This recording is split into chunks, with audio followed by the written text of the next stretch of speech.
যে হনুমান রয়েছে সেখানে বরাহ হলো একটি দেবতা। তো সেই দেবতা, সেই শুকরকে বলা হয় বরাহ। তো এটি দাঁত ধারণ করলে আমরা কি লাভ পাই সব বলবো।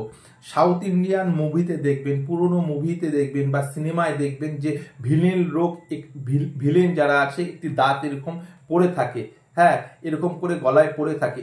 ও যে দাঁতটি পড়ে থাকে সেটি হলো শুকর দাঁত বা বরাহ দাঁত। তো আপনাদেরকে প্র্যাকটিক্যাল দেখিয়ে দিচ্ছি এই যে বরাহ দাঁত কেমন হয়। আজকাল বন্য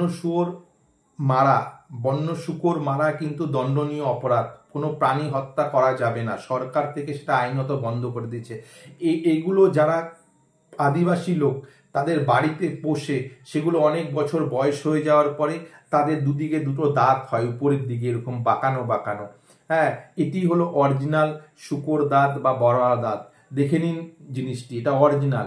এগুলি আবার প্লাস্টিক ফাইবারও কলকাতার দিকে বিক্রি হতে দেখা গিয়েছে বা অন্য জায়গায় অসাধু ব্যবসায়ীরা এগুলো প্লাস্টিক ফাইবার অন্য জাতীয় জিনিস মানে বিক্রি করে শুয়োরের দাঁত বলে।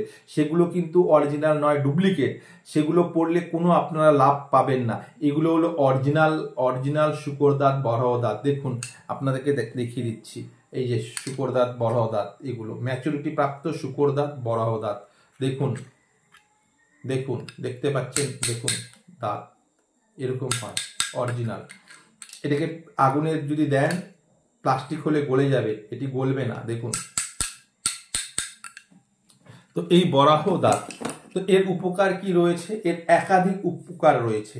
কোনো কারণে আপনার শরীরের মধ্যে অরা যদি নেগেটিভ হয়ে যায়, হ্যাঁ, আমাদের যে অরা রয়েছে, বিভিন্ন চক্র রয়েছে আমাদের দেহের মধ্যে, সেগুলো যদি মানে ব্যালেন্সহীন হয়ে যায় তাহলে আমাদের বিভিন্ন প্রবলেম হয়।